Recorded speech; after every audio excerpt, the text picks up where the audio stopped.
You ask Tiger to solve. This deals with linear equations with one unknown. The final result is x equals -11. Let's solve it step by step. Group all constants on the right side of the equation.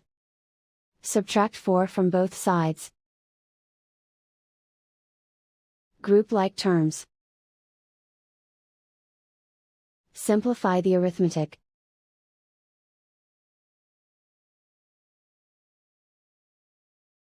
Isolate the x. Divide both sides by -5.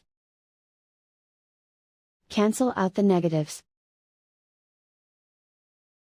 Simplify the fraction. Move the negative sign from the denominator to the numerator. Find the greatest common factor of the numerator and denominator. Factor out and cancel the greatest common factor. And so the final result is x equals -11.